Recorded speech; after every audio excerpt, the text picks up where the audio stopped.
Good morning students. आज हम लोग नेक्स्ट चैप्टर पर चलते हैं, chapter 9 mechanical properties of solids.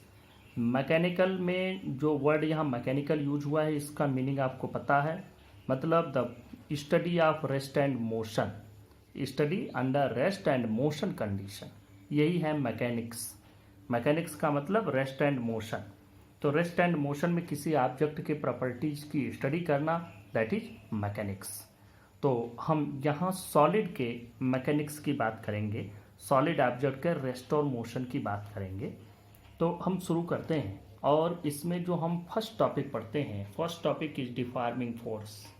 इसके पहले जो हम लोग फोर्स यूज करते रहे हैं वो फोर्स ऐसा नहीं है इस डिफॉर्मिंग फोर्स से अलग था या ये डिफॉर्मिंग फोर्स उनसे अलग है, वही फोर्स है, बस उसमें फ़र्क ये है वह फोर्स हमने लगाया किसी ऑब्जेक्ट पर और वो ऑब्जेक्ट अपने में ओरिजिनल लोकेशन से डिस्प्लेस होकर के कुछ दूर चला गया, या कभी ऐसा भी हुआ कि हमने बैलेंस्ड फोर्स लगाया, कई सारे फोर्स लगाए फिर भी ऑब्जेक्ट अपनी जगह से डिस्प्लेस नहीं हुआ। ऐसी फोर्सेज हम पढ़ चुके हैं। यहाँ डिफॉर्मिंग का मतलब देखो, फार्म का मतलब होता है बनाना, फार्मेशन मीन्स निर्माण, बनाना। डिफॉर्म करने का मतलब हो गया बिगाड़ना, डिफॉर्म करने का मतलब बिगाड़ना। तो कोई भी फोर्स ऐसा लगाया जाए किसी ऑब्जेक्ट पर जो उस ऑब्जेक्ट के शेप या साइज को बिगाड़े। ऑब्जेक्ट में आप क्या बिगाड़ेंगे? दूसरा, अगर उसको एक जगह से दूसरी जगह ले जाते हो तो उसकी सिर्फ पोजीशन चेंज होती है, वो बिगड़ता नहीं है, डिफॉर्म नहीं होता। डिफॉर्म होने का मतलब क्या हो गया कि उसके रेस्ट या मोशन से मतलब नहीं है, उसके शेप या साइज से मतलब है। उसका शेप या साइज बिगड़ जाए, डिफॉर्म हो गया। कोई चीज़ बनी हुई है, डिफॉर्म हो गई। तो अगर कोई फोर्स ऐसा लगाया जाए कि वह किसी ऑब्जेक्ट के शेप या साइज में चेंज प्रोड्यूस करे तो उस फोर्स को हम कहेंगे डिफॉर्मिंग फोर्स। बस कंप्लीट। अब आते हैं बात इलास्टिसिटी पर। What is elasticity? अब देखो, इलास्टिक ऑब्जेक्ट का नाम आपने सुना होगा। जैसे हम इलास्टिक बहुत जगहों पर, जैसे रबर भी इलास्टिक है। हम लोग बहुत सारे गारमेंट्स हम लोगों के होते हैं जिसमें इलास्टिक लगे होते हैं। अब जनरली लोअर वगैरह आपके स्पोर्ट्स के जो चीज़ें होती हैं उनमें आप देखते होंगे कि सब में इलास्टिक लगा हुआ है। तो क्या है कि आपने उसको खींचा और उसके बाद छोड़ दिया, फिर वो अपने लोकेशन पर चला गया, उसको हम इलास्टिक कहते हैं। और इलास्टिसिटी एक प्रॉपर्टी है, ये वह प्रॉपर्टी है किसी भी ऑब्जेक्ट के मटेरियल की। कोई भी बॉडी है वो जिन मटेरियल से बना है उस मटेरियल की प्रॉपर्टी होती है कि अगर हम उसको थोड़ा सा डिफॉर्म फोर्स लगाए, वो उसका शेप और साइज चेंज हुआ, तो जैसे ही डिफॉर्मिंग फोर्स रिमूव किया जाए वैसे ही वो ऑब्जेक्ट अपने ओरिजिनल शेप और साइज में चला जाए। The tendency of an object to regain its original shape and size after the removal of deforming force is called elasticity. इसी प्रॉपर्टी को मतलब कि हमने डिफॉर्म किया, फोर्स लगाया, फोर्स के अंडर में वो डिफॉर्म हुआ। अब जब हम उस फोर्स को हटाएं तो ऑब्जेक्ट के अंदर वो टेंडेंसी हो कि वह अपने ओरिजिनल शेप या साइज में चला जाए, तो उसको हम कहेंगे कि इसमें इलास्टिसिटी प्रॉपर्टी है। और अगर यह ऑब्जेक्ट बिल्कुल अपने ओरिजिनल शेप साइज में चला गया तो हम कहेंगे परफेक्टली इलास्टिक। हम इसको कहेंगे परफेक्टली इलास्टिक। अब प्लास्टिसिटी इसी का जस्ट अपोजिट है। जस्ट अपोजिट का मतलब कि अगर किसी ऑब्जेक्ट के अंदर यह टेंडेंसी न हो, the tendency of an object not to regain its original shape and size after the removal of deforming force is called plasticity। उसमें यह टेंडेंसी ही ना हो कि वो अपने ओरिजिनल शेप और साइज में जाने की कोशिश करे, तो उसको हम कहेंगे प्लास्टिसिटी। और एक ऑब्जेक्ट अगर हम उस पर कोई फोर्स लगाए, शेप साइज को बिगाड़ा और जैसे छोड़ दिया वो वैसे ही रह गया, जैसा हमने बना के छोड़ा बिल्कुल वो वैसा ही रह गया, अपने ओरिजिनल शेप साइज में जाने की कोशिश ही नहीं किया, बल्कि हमारे बिगाड़े हुए रूप में ही वो परमानेंट सेट एक्वायर कर लेता है, परमानेंटली सेट हो जाता है, तो हम कहेंगे the object is perfectly plastic. दो बातें हो गई, परफेक्टली इलास्टिक, परफेक्टली प्लास्टिक। अब देखो, किसी ऑब्जेक्ट के अंदर अपने ओरिजिनल शेप साइज में जाने की टेंडेंसी है तो हम कहेंगे इलास्टिसिटी है। अच्छा, अगर मान लो कि हमने इस ऑब्जेक्ट को लिया, इस ऑब्जेक्ट को हम इसके जैसे इलास्टिक ऑब्जेक्ट को खींच देते हैं, हम इसको भी खींचना चाहते हैं, हम मोड़ना चाहते हैं, हमारे फोर्स लगाने पर भी ये मुड़ नहीं रहा, ये खींच नहीं रहा है, तो मतलब कि यह अपने शेप और साइज में चेंज का विरोध कर रहा है। It opposes any effort to produce change in its shape and size means there is elasticity property in this object. जरूरी नहीं है कि हम इसको चेंज कर दें और फिर ये अपने साइज में चला जाए तभी ये इलास्टिक है, नहीं। अगर ये अपने साइज में शेप में चेंज का विरोध करता है तो भी ये इलास्टिक है।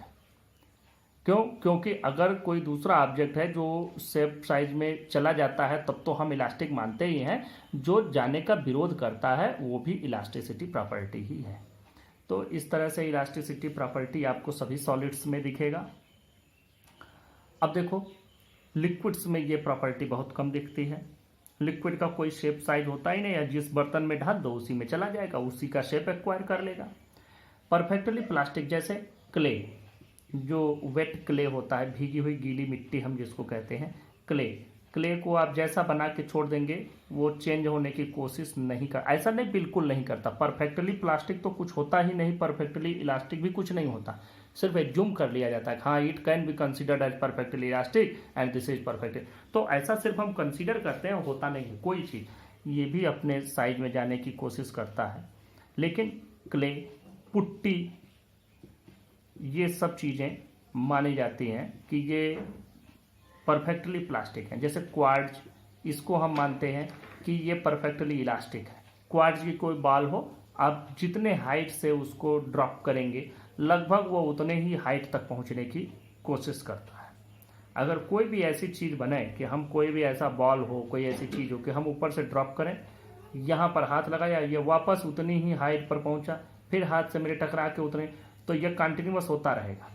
लेकिन ऐसा पॉसिबल नहीं है, लेकिन अगर ऐसा हो तो वही परफेक्टली इलास्टिक कहा जाएगा। तो क्वार्ट्ज को परफेक्टली इलास्टिक माना जाता है, ये परफेक्टली प्लास्टिक माने जाते हैं। अब बात करते हैं व्हाट इज स्ट्रेस। आप लोग इस वर्ड को यूज करते हैं, अब इन्हीं से मिलकर के ये सारी चीज़ें इसमें आने जा रही हैं। अब हम बात करते हैं स्ट्रेस की। स्ट्रेस बताने के पहले एक चीज़ और भी समझ लो कि इलास्टिसिटी की एक लिमिट होती है। जैसे आप सोचें कि एक रबर है, रबर को आपने खींच दिया, ठीक है, खींच के छोड़ा, वो अपने ओरिजिनल शेप में चला गया। लेकिन एक लिमिट ऐसी भी आएगी कि वहाँ तक अगर आप खींच देंगे तो फिर वो वापस नहीं लौटेगा, या तो टूट जाएगा और या तो वापस लौटेगा ही नहीं। आप एक पतला प्लास्टिक का वायर समझें, बिल्कुल पतले से प्लास्टिक वायर को एज्यूम करें, उस वायर से कोई एक वेट लटका दें, उस वेट को लटकाते जाएं, बढ़ाते जाएं। जब आप उस पर से वेट हटाएंगे तो वो सिकुड़ करके फिर से अपने ओरिजिनल साइज में जाने की कोशिश करेगा। ये पतले वायर की कहानी मैं बता रहा हूँ आपको। अब अगर वेट और ज़्यादा लटकाते जाओगे तो एक समय ऐसा आएगा कि अब यह उसको अपोज करने की बजाय इसका साइज बढ़ता चला जाएगा। जिधर वेट आपने लटकाया है उसी डायरेक्शन में यह बढ़ता चला जाएगा। उस कंडीशन में अगर आप वेट थोड़ा सा हटा भी लेंगे तो भी अब वो आगे की ओर बढ़ चला है, अब वो रुकना नहीं है और जा करके एट लास्ट अल्टीमेटली ब्रेक हो जाएगा एक पॉइंट पर।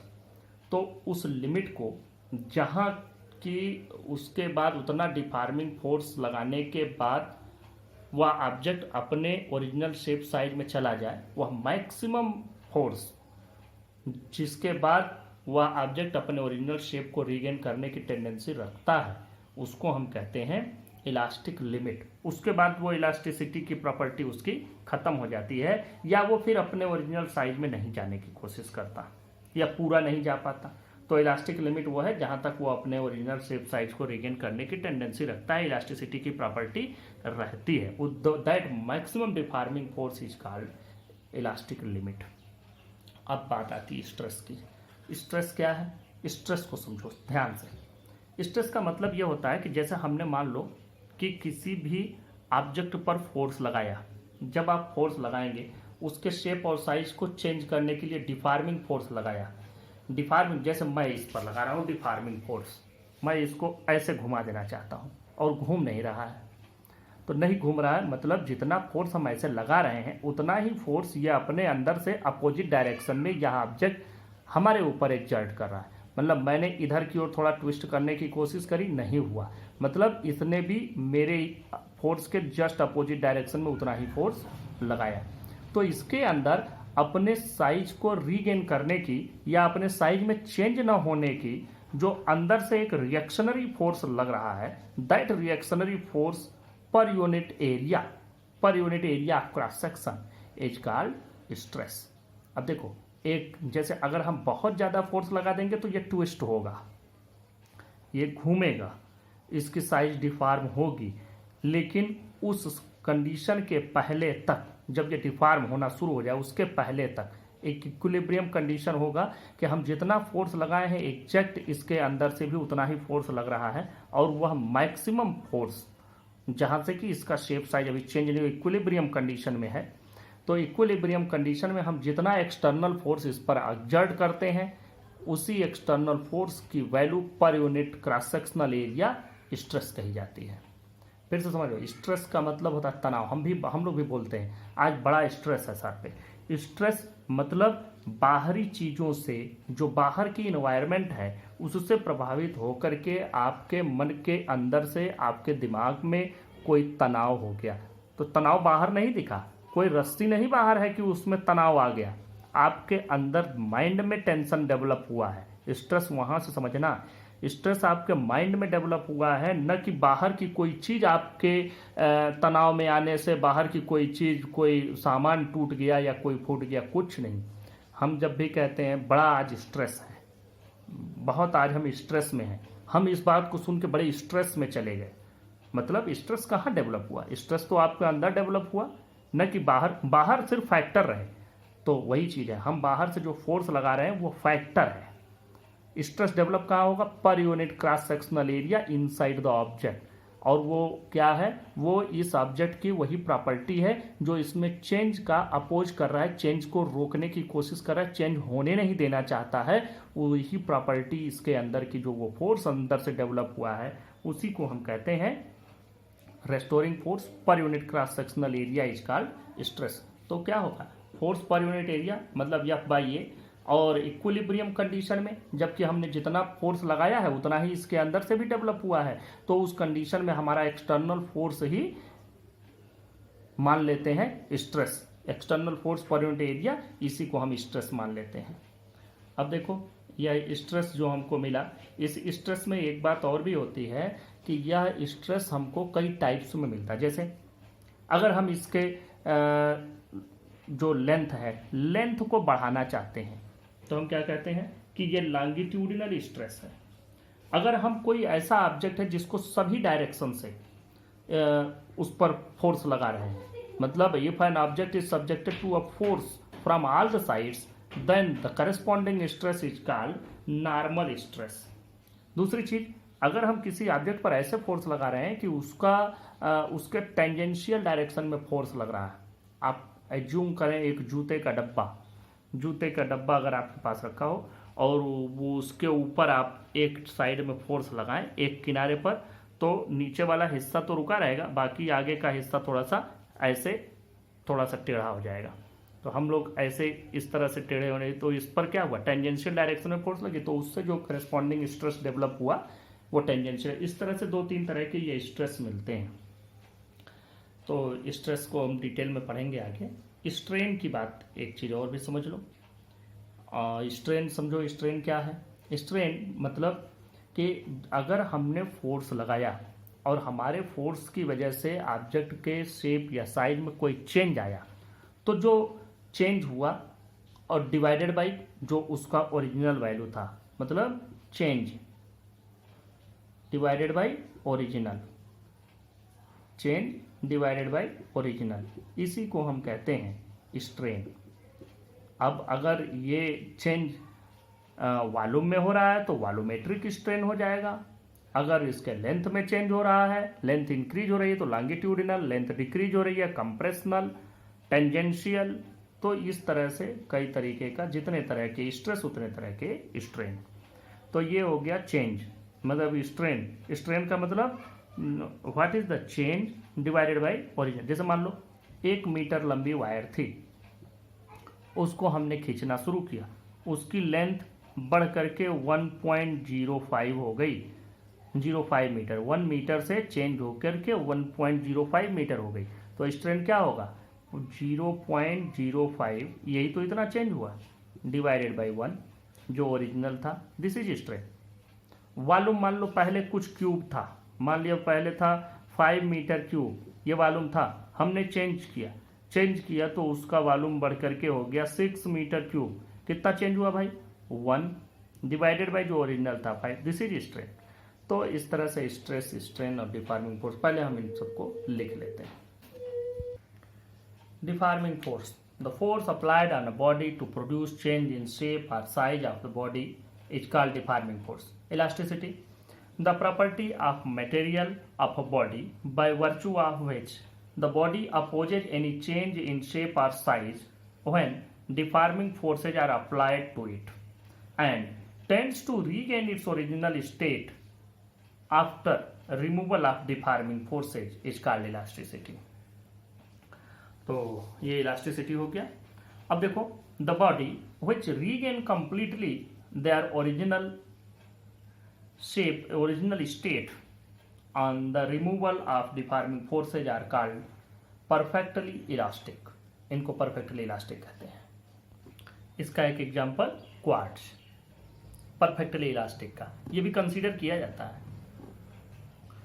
Plasticity, the tendency of a body not to regain its original shape and size after the removal of deforming forces is called plasticity।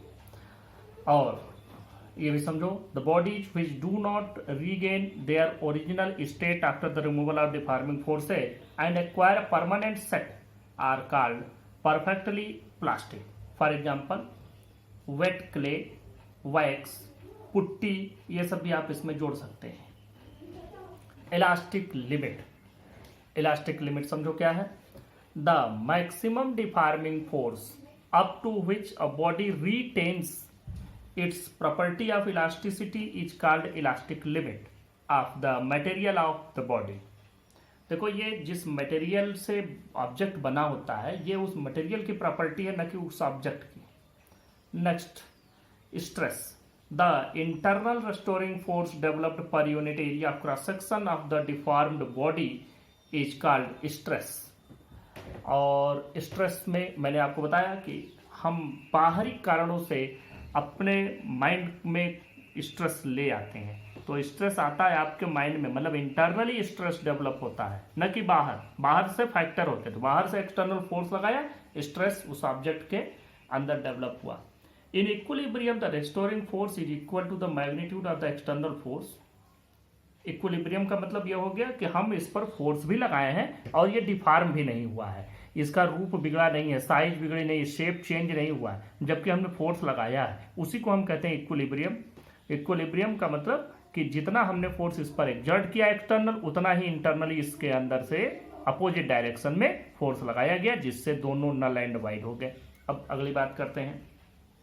Thus, if an external force F is applied to the cross-sectional area A of the body, then stress is equal to force by area। यही external force को ही हम लोग restoring force माने। Restoring force का मतलब क्या होता है? जो रीस्टोर करने के लिए फोर्स लगता है, जो उसको ओरिजिनल शेप साइज में ले जाने के लिए, रीस्टोर करने के लिए उसके अंदर से फोर्स डेवलप होता है, दैट इज रेस्टोरिंग फोर्स। तो देखो, stress F by A, formula जो इसका डायमेंशनल फार्मूला बनेगा वो तो हम लोग बना लेंगे। यूनिट क्या बनेगी? Newton per metre square, pascal भी आप इसको कह सकते हैं। ये हो गया स्ट्रेस। अब हम चलते हैं, देखो किस तरह से फोर्स लगाया गया है, डिफॉर्मिंग फोर्स किस तरीके से लगाया गया है, उस पर भी बहुत हद तक डिपेंड करता है स्ट्रेस की वैल्यू, कि किसी भी ऑब्जेक्ट पर जो डिफॉर्मिंग फोर्स लगा वो कहाँ लगा, कैसे लगा। तो इसलिए स्ट्रेस लगाने के तरीके पर, फोर्स डिफॉर्मिंग फोर्स लगाने के तरीके पर बेस्ड हो करके हम लोग 2-3 तरह के स्ट्रेस पढ़ते हैं। तो अब हम लोग नेक्स्ट देखते हैं टाइप्स ऑफ स्ट्रेस। अब बात करते हैं टाइप्स ऑफ स्ट्रेस की। There are following major types of stress. देखो, पहला लॉन्गिट्यूडिनल स्ट्रेस। अब लॉन्गिट्यूडिनल कंप्रेशनल 2 होते हैं, दोनों को मिला करके भी लॉन्गिट्यूडिनल कह सकते हो। तो इसमें हम क्या कहते हैं? व्हेन डिफॉर्मिंग फोर्स इंक्रीजेज और tends to increase the length of an object, then corresponding stress is called longitudinal stress. तो करस्पॉन्डिंग स्ट्रेस मतलब जो उस समय उसमें restoring force per unit cross sectional area develop होगा वो। दूसरा नॉर्मल स्ट्रेस, जब किसी ऑब्जेक्ट को चारों तरफ से मतलब प्रेशराइज किया जाता है, प्रेशर में रखा जाता है, प्रेशर सभी डायरेक्शन से लगता है, तो वो है when the object is subjected to a deforming force from all sides then corresponding stress is called normal stress. तीसरी बात करते हैं टेंजेंशियल स्ट्रेस। मैंने बताया था कि एक डब्बा ले लो कोई भी, उसके एक हिस्से पर फोर्स लगाओ तो उस समय जो स्ट्रेस डेवलप होगा वो होगा टेंजेंशियल डायरेक्शन में, स्पर्श रेखा की डायरेक्शन में। When deforming force is applied tangential to a body, then corresponding stress is called tangential stress. इसको shearing stress भी बोलते हैं, ध्यान रखना। shearing, ये नाम मैं लिख दे रहा हूँ, shearing stress भी इसको कहा जाता है। अच्छा, अब नेक्स्ट स्ट्रेन मैंने आपको समझाया था। स्ट्रेन का मतलब होता है कि जब भी डिफॉर्मिंग फोर्स से उस ऑब्जेक्ट के शेप या साइज में चेंज होगा तो जो चेंज होगा डिवाइडेड बाय ओरिजिनल, मतलब the ratio of change to the original. The ratio of change in a dimension, dimension means कोई चीज, डायमेंशन मतलब लेंथ हो सकता है, वॉल्यूम हो सकता है, बाकी शेयरिंग हो सकता है। In a dimension to the original dimension is called strain. Or इसी को ऐसे भी कह सकते हैं, the change occurred in unit size of a body is called strain. ये वाले को समझो, लास्ट वाली लाइन को, द चेंज अकर्ड, जैसे स्ट्रेन का फार्मूला आया change in a dimension divided by original dimension. अब ओरिजिनल डायमेंशन को अगर हम 1 कर दें तो स्ट्रेन की वैल्यू चेंज इन डायमेंशन के बराबर हो जाएगी। तो वही लिखा है चेंज आकर इन यूनिट साइज, यूनिट साइज मतलब 1 ऑफ अ बॉडी। अब टाइप्स ऑफ स्ट्रेन भी देख लो। टाइप्स ऑफ स्ट्रेन की बात करते हैं। ये भी जैसे 3 टाइप्स ऑफ स्ट्रेस थे, बस वही 3 टाइप्स ऑफ स्ट्रेन भी है। लॉन्गिट्यूडिनल, ये क्या होता है, the ratio of change in length to the original length. अब अगर लेंथ घट रही है तो घटा हुआ नेगेटिव लिख देंगे, अगर अदरवाइज बढ़ा हुआ। दूसरी बात volume, change in volume by original, ये तब होता है वॉल्यूम स्ट्रेन जब नॉर्मल स्ट्रेस लगाया जाता है, सभी डायरेक्शन से फोर्स लगे तो ये वॉल्यूम स्ट्रेन आता है। शेयरिंग स्ट्रेन, शेयरिंग स्ट्रेन वही जब शेयरिंग या टेंजेंशियल स्ट्रेस लगाओगे तो जो करस्पॉन्डिंग स्ट्रेन डेवलप होगा, it is developed when tangential और shearing stress is applied on a body. It is equal to the ratio of displacement of one surface to the original distance between the 2 surfaces. अब यहाँ मैं figure बना के समझाया नहीं क्योंकि अब आगे हम लोग चल रहे हैं तो इस चीज को समझाऊंगा भी। वैसे इसमें शेयरिंग स्ट्रेन वाली जो चीज है अब आपके सिलेबस से हटाई गई है, तो शेयरिंग स्ट्रेन तो नहीं हटाया गया है, इससे रिलेटेड मॉडुलस ऑफ रिजिडिटी हटाया गया है। तो ये इतनी बातें आपको समझानी थी स्ट्रेस और स्ट्रेन से रिलेटेड। ये स्ट्रेस स्ट्रेन कंप्लीट हुआ, आपको मैंने इलास्टिक लिमिट बता दिया। अब हम लोग चलते हैं हुक्स लॉ पर। नेक्स्ट टॉपिक पर बात करते हैं हुक्स लॉ। देखो हुक्स लॉ में ये बताया गया, इन्होंने स्प्रिंग वगैरह पर भी इनके लॉ हैं, तो इसमें इन्होंने ये बताया कि अगर किसी ऑब्जेक्ट पर आप डिफॉर्मिंग फोर्स लगा रहे हैं तो जितना डिफॉर्मिंग फोर्स लगाते हैं उतना ही आपका स्ट्रेस डेवलप होता है बैलेंस्ड कंडीशन में या इक्विलिब्रियम कंडीशन में। जितना आपने डिफॉर्मिंग फोर्स लगाया उतना ही स्ट्रेस डेवलप हुआ। अब जितना ही स्ट्रेस है, जितना स्ट्रेस आ रहा है वह स्ट्रेस डिपेंड कर रहा है स्ट्रेन पर, तो इसलिए स्ट्रेस और स्ट्रेन का जो रेशियो होता है कांस्टेंट होता है। देखो कैसे, यहाँ पर हुक्स ने कहा था कि stress is directly proportional to strain. इस बात को समझो कि stress directly proportional to strain कैसे हुआ। तो पहली बात तो यह है कि पहले स्ट्रेस आया, पहले स्ट्रेन आया, एक बात यहीं पर आ जाती है। अब मैं तुमको समझा रहा हूँ, आप स्प्रिंग ले लें एक सिंपल, या जो सिंपली कुछ लोग एक्सरसाइज वगैरह करने के लिए भी स्प्रिंग यूज करते हैं। आप स्प्रिंग लो, आप स्प्रिंग को थोड़ा सा खींचे, बहुत थोड़ा सा, तो वो फिर जैसे ही आप छोड़ेंगे अपने ओरिजिनल लोकेशन पर चला जाएगा, लेकिन धीमे से जाएगा, कोई बहुत ज़्यादा वो नहीं लगाएगा। लेकिन अगर आपने उसी को बहुत ज़्यादा एक्सटेंड कर दिया, जितना ज़्यादा आप एक्सटेंड करेंगे वह उतने ही फोर्स से अंदर की ओर आएगा। हाँ, उसमें एक कंडीशन है कि इलास्टिक लिमिट के अंदर होना चाहिए। अब ऐसा नहीं हो कि अब सनी देओल के स्टाइल में आप पकड़े और खींच दें इतना कि बस पूरा स्प्रिंग ही टूट जाए, ऐसा ना करो। स्प्रिंग को स्प्रिंग ही रहने दो, उतना भी फोर्स ना लगाओ। तो स्प्रिंग अगर स्प्रिंग बना रहे मतलब उसकी इलास्टिक लिमिट बनी रहे, तो विद इन इलास्टिक लिमिट जो आप उसमें स्ट्रेन डेवलप कर रहे हैं, जितना ज़्यादा आप उसमें स्ट्रेन ले आएंगे, जितना ज़्यादा उसमें चेंज प्रोड्यूस करेंगे, उसका जो स्ट्रेस होगा वो भी उतना ही ज़्यादा ही होगा। ये बात आपके समझ में आ रही है कि कम खींचा थोड़ा सा कम आया, थोड़ा ज़्यादा खींच दिया तो फिर क्या हुआ, बहुत तेज़ी से वो उसको खींच करके ले आएगा। मतलब उसको ओरिजिनल लोकेशन पर ले आने वाली जो फोर्स है वो उतनी ही ज़्यादा हो, जितनी ज़्यादा कि उसके साइज में, शेप में चेंज प्रोड्यूस किया जा रहा है। तो हम कह सकते हैं stress is directly proportional to strain. ये कब होगा, विद इन इलास्टिक लिमिट। यहाँ ये एक कंडीशन है, all these formulas are within elastic limit. अगर आप विद इन इलास्टिक लिमिट नहीं लिखते हैं तो आप गलत कर देंगे।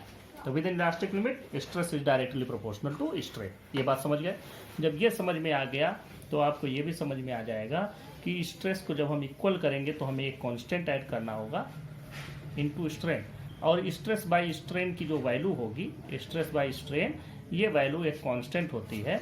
और इस कांस्टेंट को, ये एक दिए गए मटेरियल के लिए कांस्टेंट होता है। जैसे एल्यूमिनियम के लिए अलग होगा, कॉपर के लिए अलग, तो हर एक मटेरियल के लिए अलग अलग वैल्यू आती है।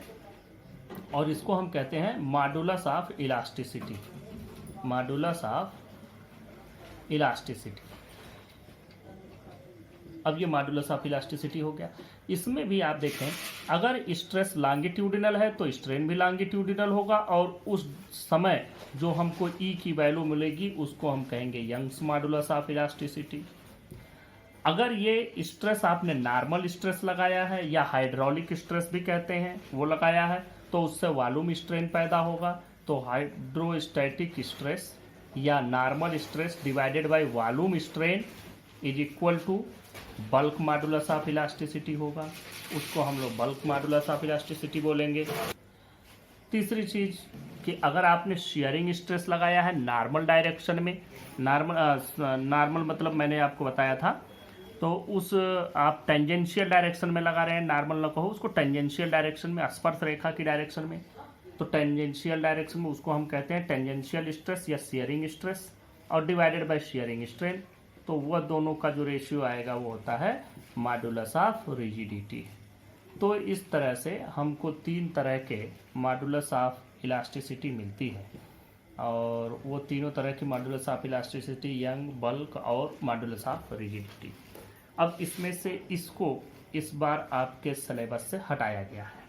मॉडुलस ऑफ रिजिडिटी इस बार आपके सिलेबस में नहीं है मतलब ऐसा नहीं है कि आपको पढ़ना नहीं है, मैं आपको पढ़ाऊंगा। आप बुक कॉपी पे मत लिखिएगा, उससे रिलेटेड क्वेश्चन मैं आपसे नहीं पुटअप करूंगा, लेकिन मैं पढ़ा दे रहा हूँ। अगर किसी का मन है कि हम नहीं ही पढ़ेंगे तो इस चीज़ को आप स्किप कर दीजिएगा, कोई बात नहीं। लेकिन ये आपके कंपटीशन में तो है ही, आगे तो आपको पढ़ना ही है। ऐसा थोड़ी है कि पेंडेमिक आया है या कोई वैसी बात है तो आपका साइंस ही खत्म हो गया, कि साइंस के 2 ला ही खा गया ऐसा नहीं होगा। आप सबको पढ़ना है। तो मैं बता दे रहा हूँ, ये तीनों चीज़ें मैं आपको बताता हूँ। Within elastic limit the stress is proportional to the strain. Stress is proportional to strain. Stress is equal to E into strain. Stress by strain equal to E, where E is equal to constant for a given material known as modulus of elasticity. Young's modulus of elasticity, देखो मैंने पहले ही बताया था, with an elastic limit the ratio of longitudinal stress to the corresponding longitudinal strain is called Young's modulus of elasticity. Young's modulus of elasticity longitudinal stress by longitudinal strain, ये value हो जाएगी। हम अब इसका फार्मूला भी बना लेते हैं। इसको y से रिप्रेजेंट करते हैं, यंग नाम है, ये y से रिप्रेजेंट करते हैं। लॉन्गिट्यूडिनल स्ट्रेस, तो मान लो अगर फोर्स F लगाया जाए, इसकी क्रॉस सेक्शनल एरिया A है, तो यहाँ पर ये डेल्टा L इसमें चेंज हुआ, टोटल ओरिजिनल लेंथ है L, तो मतलब delta L divided by L। तो यहाँ से आपका फार्मूला बना FL divided by A delta L। This is the formula. ये FL by A delta L, ये आपका इसका फार्मूला बन गया। अब देखो, अगर यहाँ पर मास m को हमने सस्पेंड किया तो mg इस पर वेट हो गया और mg ही फोर्स भी हो गया। तो उस कंडीशन में हम लोग इसको क्या लिख सकते हैं, देखो y is equal to F L divided by A delta L can also be written as F को एम जी लिख सकते हैं, एल को एल ही रहने दो, ए को अगर इसकी रेडियस आर है तो हम लिख सकते हैं पाई आर स्क्वायर डेल्टा एल। अब यहाँ से हम लोग इसके ये तो हमारे पास फार्मूला बन गया, इसकी यूनिट भी बना लेते हैं कि what will be the unit. जरा देखो यहाँ स्ट्रेस का यूनिट होता है newton per metre square, force by area, और ये रेशियो है, ratio is always dimensionless unitless, कोई लेंथ बाय लेंथ क्या यूनिट होगी, कुछ नहीं, तो इसका न्यूटन पर मीटर स्क्वायर या pascal, newton per metre square or pascal जो प्रेशर की यूनिट होती है। प्रेशर के बारे में हम लोग नेक्स्ट चैप्टर में पूरा डिटेल में पढ़ेंगे। यहाँ मैंने बताया यल लेंथ का रॉड लिया या कोई वायर लिया, इसमें डेल्टा यल इंक्रीमेंट हुआ जब हमने एम जी वेट इस पर सस्पेंड किया। तो ये पूरा फार्मूला हो गया, ये हो गया आपका यंग्स मॉडुलस ऑफ इलास्टिसिटी। यहीं से एक बात और भी हमको समझ में आती है, हम मान लो कि दो ऑब्जेक्ट ले लेते हैं। अच्छा यहाँ मैंने आपको बताया इलास्टिक प्लास्टिक, इलास्टिक प्लास्टिक के साथ एक रिजिड बॉडी भी आती है। तो रिजिड बॉडी हम लोग जब पढ़े थे चैप्टर नंबर 7 में मैंने पढ़ाया था, तो रिजिड बॉडी में मैंने क्या बताई थी, मैंने ये आपको समझाया था कि अगर किसी ऑब्जेक्ट पर बहुत ज़्यादा फोर्स लगाया जाए फिर भी उसके शेप और साइज में चेंज ना हो तो उसको रिजिड कहेंगे। तो समझो इलास्टिक क्या है, जिसके शेप में वो अपोज करे, तो अपोज तो रिजिड वाला भी करेगा, लेकिन बस रिजिड वाले में यही है कि उस पर चाहे कितना भी फोर्स लगाओ वो उसका शेप साइज चेंज नहीं होगा। जबकि इलास्टिक में क्या है, चेंज होगा, लेकिन जैसे ही थोड़ा डिफॉर्मिंग फोर्स आप हटाएंगे फिर से वो अपने ओरिजिनल साइज में चला जाएगा। सिर्फ और सिर्फ इन दोनों में यही फर्क होता है। तो अब अगर हम एक स्टील ले लें और एक रबर की, दोनों का हम एक ही रेडियस का, एक ही लेंथ का, दोनों का सेम लेंथ सेम रेडियस की दो वायर्स अगर हम ले लेते हैं, तो अब आप यह समझें दोनों का लेंथ सेम है, दोनों की रेडियस सेम है, और दोनों को हमने सस्पेंड कर दिया है यहाँ एक किसी जगह से। अब देखो दोनों पर एक ही मास हम लोग सस्पेंड करते हैं, दोनों पर एक ही मास सस्पेंड करो मतलब यम की वैल्यू भी सेम हो गई। यहाँ देखो इसी फार्मूले से देखो हम लोग दोनों के लिए पता करते हैं कि किसका ज़्यादा होगा, या जिसके लिए इसकी वैल्यू ज़्यादा होगी यंग्स मॉडुलस की, उसको हम मानेंगे कि वो ज़्यादा इलास्टिक होगा, क्योंकि उसको थोड़ा सा भी चेंज करने के लिए उसके शेप साइज में हमको फोर्स ज़्यादा अप्लाई करना पड़ेगा। अभी आपको दो चीज़ें दे दी जाए, रबर और स्टील, आपसे कहा जाए कि which one is more elastic, आप एक मिनट में कहेंगे रबर इज मोर इलास्टिक, लेकिन बाय थ्योरी देखो क्या है, थ्योरी क्या कहती है कि जिसके शेप साइज में चेंज करने में ज़्यादा फोर्स लगाना पड़े उसको हम कहेंगे कि वह ज़्यादा इलास्टिक है, क्योंकि उसने ज़्यादा अपोज किया अपने शेप और साइज के चेंज में। तो अब हम बात करते हैं स्टील की। स्टील वाले का आपको मालूम है कि अगर उतना ही वेट आप इस पर और इस पर लटका रहे हैं, उसी रेडियस का ही वायर हमने लिया है, तो क्या होगा, रबर की बाल थोड़ी सी ज़्यादा एक्सटेंड हो जाएगी, ये थोड़ी कम एक्सटेंड होगी, या ये भी हो सकता है एक्सटेंड ना हो, मैं मान लेता हूँ एक्सटेंड हुआ, थोड़ा कम हुआ। चलो तो बात करते हैं, अगर वाई एस मतलब steel divided by Y L, sorry Y R कर दो इसको, रबर। अब बात करो यहाँ से यम जी यल, तो यम जी तो एक ही हो गया, यल भी दोनों का एक ही है, divided by pi r square, ये यही करते हैं, divided by pi r square, और डेल्टा यल, डेल्टा यल जो स्टील का होगा थोड़ा कम होगा, तो हम इसको कहते हैं delta L S, divided by, इसमें भी वही है, सब चीज़ें बराबर, वही मास सस्पेंड किया गया, वही लेंथ है इसकी भी, वही रेडियस भी है, और ये वैल्यू रबर की थोड़ी सी कम ज़्यादा आई, ये थोड़ा कम आया, सब कुछ तो कैंसिल हो जाएगा, सारी चीज़ें कैंसिल हो जाएगी, ये भी कैंसिल हो गया, ये भी कैंसिल हो गया, क्या आया, delta L R by delta L S, ये वैल्यू आपको मिली। आपको मालूम है कौन ज़्यादा है, ये ज़्यादा है। ये अगर ज़्यादा है तो जो ये वैल्यू आएगी ये कितनी हुई, मोर देन 1।